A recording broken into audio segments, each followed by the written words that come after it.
If your Acer Iconia X12 powers on but the screen stays black or blank, don't assume the device is beyond repair. We will troubleshoot startup issues, restore system files, use recovery tools, and help get your tablet working again. A lot of errors pertain to this problem, and we're going to go ahead and jump into what should hopefully be a pretty straightforward process, guys. And we're going to go ahead and jump right into it. First thing I'd recommend doing would be to actually go ahead and boot to the troubleshooting utility on Windows 11. So if you do a hard power off 3 times in a row, Windows should automatically attempt to launch the startup repair utility. And if it doesn't find anything, it will give you the option to select advanced settings, in which case it will take you to a screen that looks like this.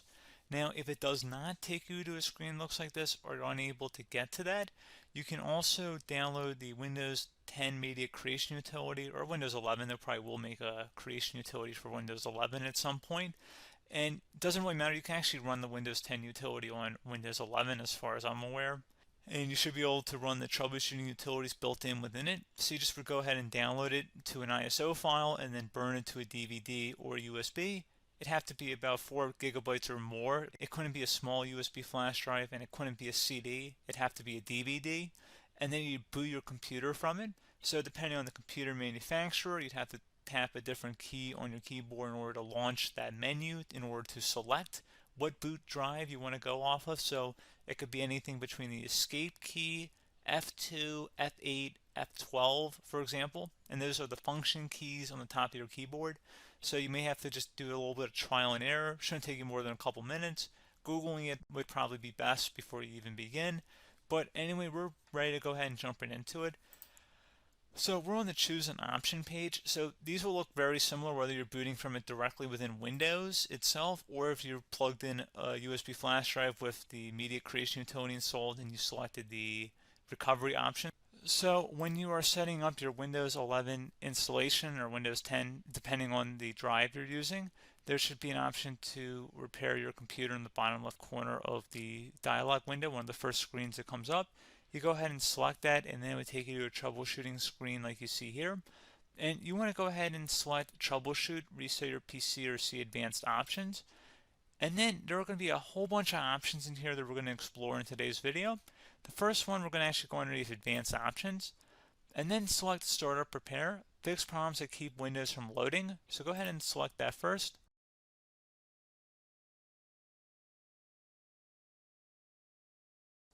Okay, so you can see it could now repair our PC. That was our first option we could try. Something else, if we go back into advanced options here and then select troubleshoot, we're going to go underneath advanced options again. You can go ahead and actually access safe mode by selecting startup settings.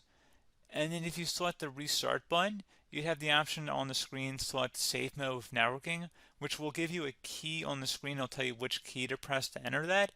I believe it's the F7 key. It'll do that for you.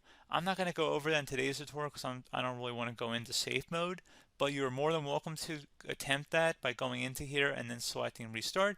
Again, it'll launch another screen. It'll say what key do you want to press, and it'll give you like 7 or 8 different options, and you want to select safe mode with networking. There's also an option for a command prompt too, but that's going to be something we're going to cover later in this video, and we don't even have to go through that in order to access it. So that's why I'm not going to really push for that, because unless you know exactly what's causing the problem, you probably don't need to go into safe mode.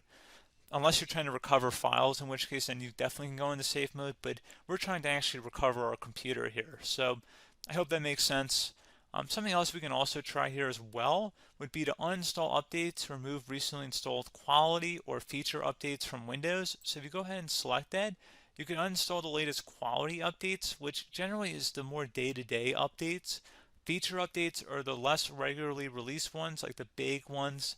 I would equate it to service packs in like Windows 7 and Windows Vista and Windows XP. So larger updates that occur once or twice a year at most. And the quality updates are more just a regular update. So probably obviously depend, it'll take longer if you're going to try and uninstall the latest feature update versus quality update. And maybe you don't need to go back that far. So just giving you guys a couple pointers with that. Something else you can also look at here, and we're going to jump into the command prompt in a little bit, but you can select System Restore, which will use a restore point recorded on your PC to restore Windows. And this is something I would highly recommend here, guys. So select Next. Assuming you have a restore point saved on your computer, you go ahead and select the most recently created one, and you'll select next, and then you'll select the drive. You shouldn't actually have to select the drive. You can scan for affected programs, but we're going to keep it all default here, and then we're going to select finish.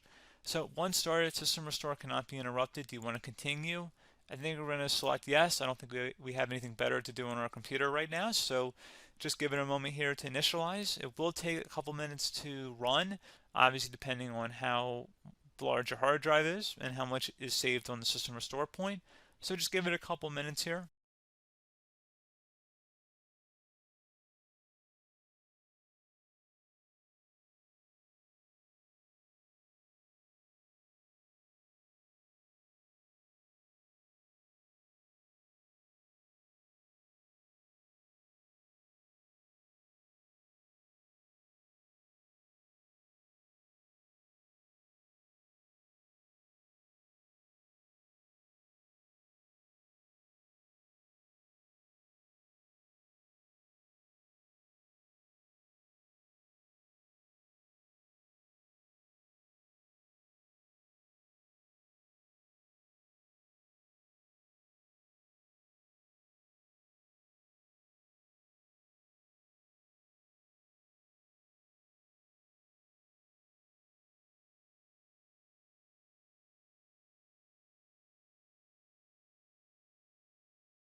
System has been restored successfully. We're going to go over a couple different methods in addition to that if that did not work. So I'm just going to pause the video and we're going to start back on the recovery screen that we started with. Okay, so a couple other things we can try here too. If you go back into troubleshoot, you can select reset your PC, let you choose to keep or remove your personal files and then reinstalls Windows. You can select to keep my files, which will remove apps and settings but keeps your personal files. You can also select remove everything, which will remove all of your personal files, apps, and settings. So this is more of a factory reset, the second option here. First option, it should not delete all of your personal files. However, it will pretty much clear most of your programs, and keep in mind, there's no guarantee that your information, number one, is even still available and easily recoverable on your computer to the point that you actually would be able to recover anything. And the second point is that there's always a chance that it won't actually recover and it will just do a factory reset anyway. So there's no guarantee that actually would keep your files anyway. So I would recommend trying to get a recovery tool and backing that up first before selecting it anyway. But again, those are a couple different options. And then something else you can try here if you go back to the choose an option. Another option, if you go underneath choose an option and select troubleshoot, advanced options, and now select where it says command prompt. Okay, so the first thing we should do is type our main hard drive here. In most cases, it should be the C drive. So you just do a C colon and then hit enter on your keyboard. So once you're underneath the C drive, we're going to type in dir and then hit enter on your keyboard. It should have program files, users, and Windows all in there. That's how you know you're in the right directory.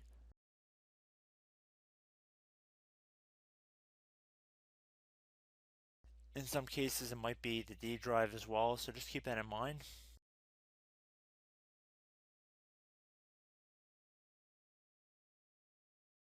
Next thing we're going to do is type in cd space / Windows / system 32 / config, and then you're going to hit enter on your keyboard.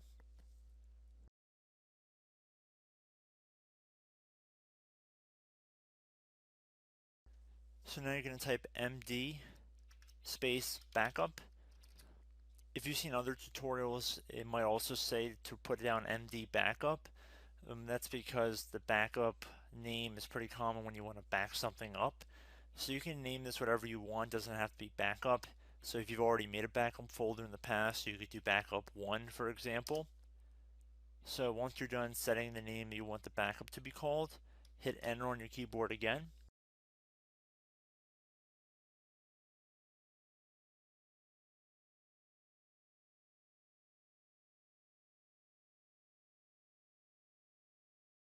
At this point you want to type copy, C-O-P-Y, space, then you want to do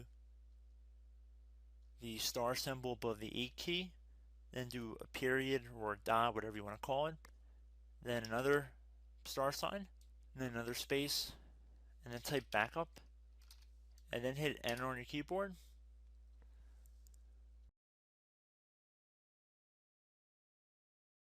Now you want to type cd reg back, REG BACK, and then hit enter on your keyboard.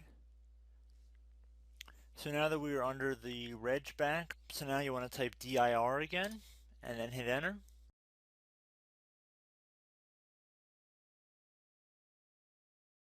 So now at this point we're going to type copy again. So copy, space, star sign, dot, another star sign, space, and then 2 dots. So we're going to type copy, space, star sign, dot, sign, star sign, dot, dot, and then hit enter on your keyboard again. So for overwrite, you want to overwrite all. So type A on your keyboard, so capital A, and then hit enter on your keyboard.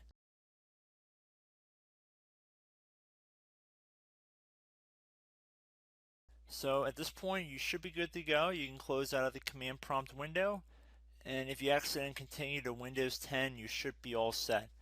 So I hope one of these 3 or 4 different methods we went through in this tutorial helped you guys out. Again, I'm not sure if you guys heard me earlier, but try to go back into your safe mode if possible and uninstall any programs you know might be conflicting with the Windows startup if you can get into safe mode. So just keep that in mind. Something very simple like that could be blocking up everything. So again, I hope this tutorial helped you guys out, and I will catch you in the next tutorial. Goodbye.